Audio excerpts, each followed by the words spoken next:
ولادت باسعادت کا خوش ہونا، ولادت باسعادت ساتوں آسمان اور ساتوں زمین سے بڑھ کر خوشی ہے۔ ہر مومن مسلم، یہ کسی کے باپ کا ٹھیکہ نہیں ہے، اس کے بدعات اور فضول بےہودہ اعمال سے کوئی نبی کی روح پرفتوح خوش نہیں ہوتی، بلکہ آپ کو تکلیف پہنچتی ہے۔ حدیث شریف میں رسول اللہ صلی اللہ علیہ وسلم نے ایک دعا بیان فرمائی کہ رات کو سوتے وقت یہ پڑھا کرو۔ اس میں الفاظ آمنت بکتابک الذی انزلت وبنبیک الذی ارسلت۔ جب وہ دعا برائے ابن عازب سنانے لگے تو بنبی کی جگہ پڑھا وہ برسول کا۔ آپ نے کہا ہاں، میں نے آپ کو بنبی کا کہا، رسول نہیں کہا ہے، حالانکہ رسول کا مقام نبی سے اونچا ہے۔ آپ نے کہا میرے الفاظ بدلنے کی ضرورت نہیں ہے، تو تم کیوں بدل رہے ہو؟ ابو بکر صدیق نے کتنے تہوار منائے، عمر نے، عثمان نے اور علی نے۔ ان کے پاس جو بڑے سربراوردہ ہے اور بڑے علم کے دعوے دار ہے، وہ لوگوں کو دھوکے دیتے ہیں۔ یہ پنکھے بھی نہیں تھے نبی کے زمانے میں، یہ مولانا والا فانوس بھی نہیں تھا، اور مولانا بخاری کے ختم کراتے یہ بخاری تھی، یہ تو نہیں تھی بعد میں۔ تو دیکھو ہماری بدعات کو بھی برداشت کرو، شرم کر وے، اور شرم کر، اور بے حیا انسان۔ دلیل تو نہ تیرے پاس ہے نہ تیرے باپ کے پاس تھی، وہ بھی ایسے ہی گزرا ہے خالی ہاتھ، مغالطے دے سکتے ہیں۔ یہ جو چیزیں ہیں یہ دنیا کی ہے، مسجد میں لگ گیا تو ثواب ہو جائے، اگر یہ کسی گناہ کی جگہ میں لگے تو گناہگار ہوگا آدمی۔ اور پیغمبر کی سیرت منانا یا پیغمبر کا میلاد منانا وہ تو حدود شرم ہے۔ بھئی حضرت کے ولادت کا دن ہے اور آپ نے قرآن خوانی کی، آپ نے ایک عالم دین کو دعوت دی کہ آئے تھوڑا سا بیان فرمائیں، آپ نے فقراء مسکینوں کو کھانا کھلایا، یا 12 وفات جیسے آج 12 وفات ہے، اس میں کس کا کیا اختلاف ہے؟ فقیہ الہند اور محدث الہند مولانا رشید احمد گنگوئی، انہوں نے فتاوی رشیدیہ میں لکھا ہے اس میں کسی کا کوئی اختلاف نہیں، یہ سب کے ہاں ثواب کا کام۔ لیکن ایک خاص طریقے سے میلادیں بنانا اور میلاد کے لیے چھوٹے چھوٹے بچوں کا استعمال کرنا اور دھوپ اور سردی کا لحاظ کیے بغیر چلے جانا اور جلوس یہ تم نے کیا تماشا رچایا ہوا ہے؟ یہ جلوس ذرا عید الفطر کو نکال کے دکھائے، عید الاضحیٰ میں قربانی چھوڑ کر کے جلوس نکال کے دکھا دے۔ یہ تم نے اپنی طرف سے چونکہ عید منائی ہے اور اس کی شرعی حیثیت بالکل نہیں ہے، اسی لیے لوگوں کے گلے سے اتارنے کے لیے آپ کو یہ تکلف کرنا پڑتا ہے۔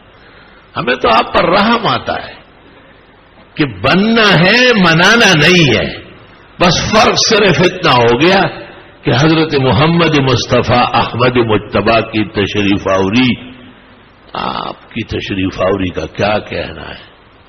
ہاں فضل ہے رسول اللہ کا باہر بے کراں، کیا کوئی ظاہر کرے گا، ہو نہیں سکتا بیان۔ وہ بشر ہے، حد یہی ہے میرے علم و فہم کی، سب سے مخلوقات میں افضل عظیم القدر بھی۔ وہ ایک یہودی نے حضرت عمر سے کہا کہ امیر المومنین ایک آیت آپ کے قرآن میں نازل ہوئی، الیوم اکملت لکم دینکم واتممت علیکم نعمتی ورضیت لکم الاسلام دینا، لو نزلت عند معاشرنا الیہود لاتخذنا ذلک الیوم عیدا۔ بخاری میں 10 جگہ یہ حدیث موجود ہے کہ یہ آیت جو آپ کے قرآن میں ہے اگر ہمارے یہود کے توریت میں آ جاتی ہم اس دن عید منا لیتے، کہتے جی ہمیں یہودی ہو، آپ کو میں نے نہیں کہا ہے، وہ یہودی خود کہہ رہے ہیں آپ کو، میرا کیا مجال ہے۔ حضرت عمر نے نہیں کہا کہ ہو یہ تو بہت ضروری ہے کہ ہم بچوں کو اور بڑوں کو ساتھ کر کے بندر روڈ تک چکر لگائے، جھنڈے لہرائے، چوری کی بجلی سے چراغاں کرے. حضرت عمر نے کہا عرفنا ذالک الیوم، ہمیں پتہ ہے اس دن کا، اور ہمیں وہ بھی معلوم ہے کہ پیغمبر اپنے سفید سواری پر تھے اور عرفے کا دن تھا، اور آپ نے خطاب فرمایا اور اس میں آپ نے اعلان کیا کہ آیت نازل ہوئی. علماء دین کہتے ہیں کہ مذہبی دن کو عرفان، معرفت، علم، اتباع سنت سے منانا صحابہ کی سنت ہے، اور اس دن کو جشن منانا وہ آپ نے دیکھ لیا کون کہہ رہا تھا کہ ہم منانا چاہتے ہیں. اپنے من میں ڈوب کر پا جا سراغ زندگی، تو اگر میرا نہیں بنتا نہ بن اپنا تو بن. جناب رسول اللہ صلی اللہ علیہ وسلم کائنات میں لوگوں کو خیر، فلاح، بہبود، صلاح، دونوں جہانوں کی کامیابی اور کامرانی سے ہمکنار کرنے کے لیے تشریف لائے. آپ رسوم کے لیے نہیں آئے، آپ تہواروں کے لیے نہیں آئے. آپ نے جتنے تہوار مقرر کیے، عید الفطر، عید الاضحیٰ، رمضان شریف، حج، عمرہ، طواف، وہ پوری دنیا، پوری کائنات میں مسلمات ہے. بدعت کی ایک علامت یہ بھی ہے کہ کہیں ہوتی ہے، کئی لوگ جانتے بھی نہیں. ان کے ہاں جشن عید میلاد النبی ثواب کا دن ہے. حرمین شریفین جو اسلام کا مرکز ہے، جہاں قرآن نازل ہوا، جہاں نبی مبعوث ہوا، جہاں نبوت کی تکمیل ہو گئی، جہاں قرآن کریم پورا ہوا، جہاں سے 1.25 لاکھ مخلصین، ایماندار، زبردست اعمال سے آراستہ پیراستہ صحابہ کی جماعتیں پوری دنیا کی تبلیغ کے لیے روانہ ہوئی، وہاں تو اس قسم کا کوئی تہوار نہیں ہے.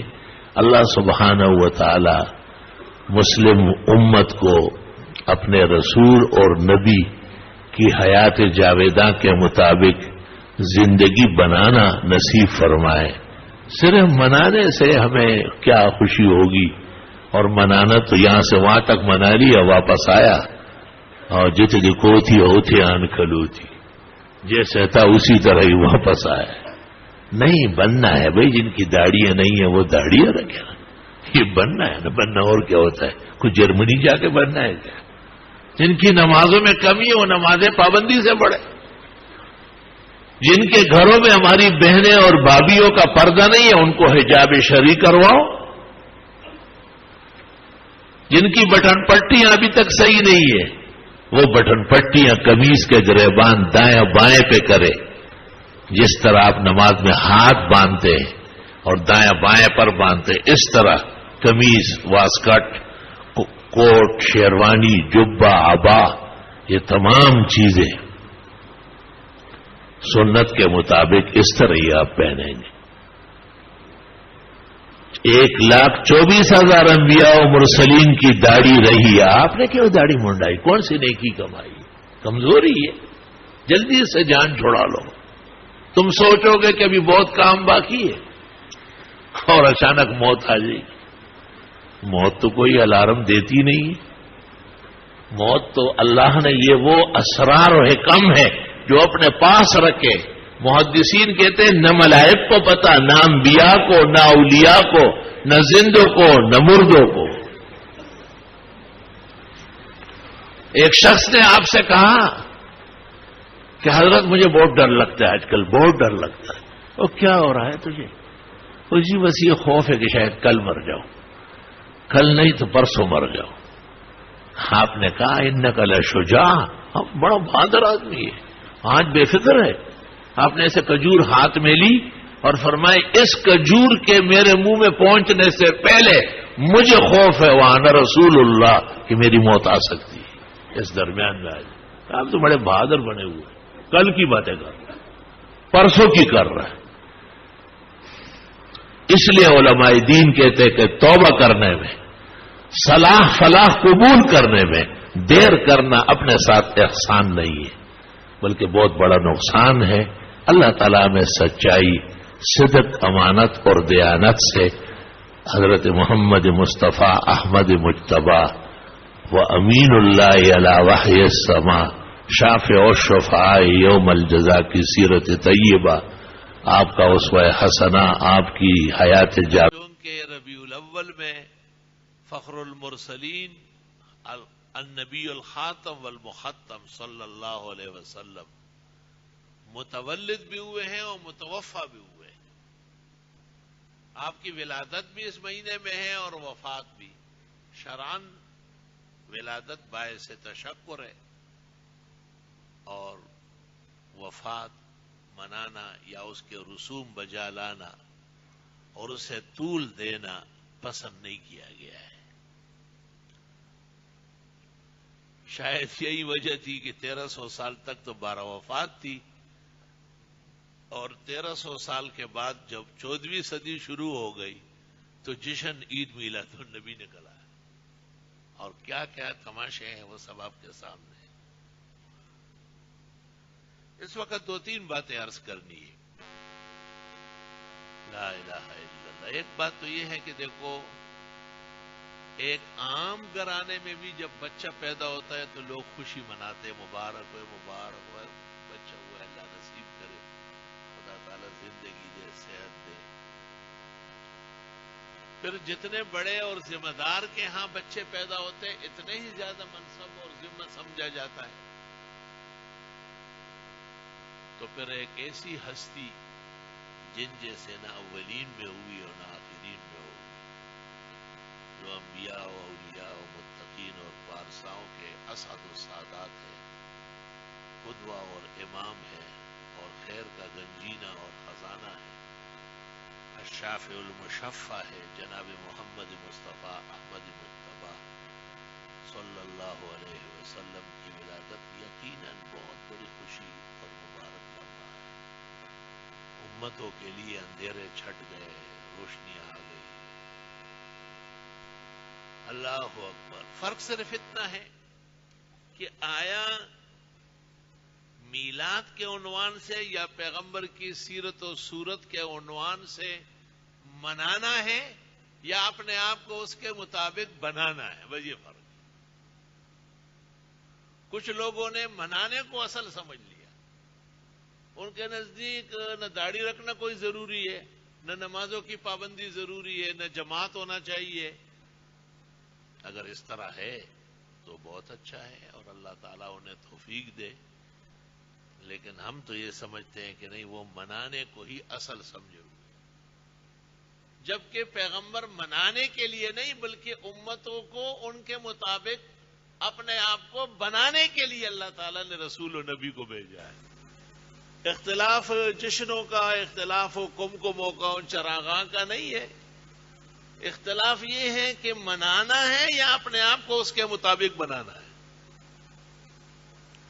بدعتی لوگ کہتے ہیں کہ میلاد پر تو ترمذی میں بھی باب قائم ہے، بخاری شریف میں باب وفات النبی قائم ہے، پھر وفات کے دن کیا کریں گے یہ لوگ؟ یہ کیا بات؟ میلاد تو یقیناً قائم ہے. کیا اس میں جلسے کا بھی ذکر ہے اور اس میں چراغان کا بھی بیان ہے اور اس میں کھڑے ہو کے صلاۃ السلام کا بھی بیان ہے اور اس میں خرافات و لیانیات کا بھی بیان ہے؟ باب میلاد النبی اور اس کے بعد حضرت کی ولادت باسعادت کی حدیثیں ہیں، اس کا کون منکر ہے؟ لیکن تہوار، جلسہ و جلوس ثابت نہیں. ایک نیا نام داخل کرا رہے ہیں، ربیع النور. یہ اصل میں ربیع کے ساتھ نور کا لفظ ادب کی کتابوں میں پہلے سے ہے، جیسے کامل مبرد میں، لیکن اس کا یہ مطلب نہیں کہ نبی نور ہے اس لیے ربیع النور ہے. یہ انہوں نے اپنے خیال سے، جیسے حدیث میں ہے وزنت عرشی، عرش کے وزن کے برابر، تو یہ پڑھتے ہیں وزینت عرشی.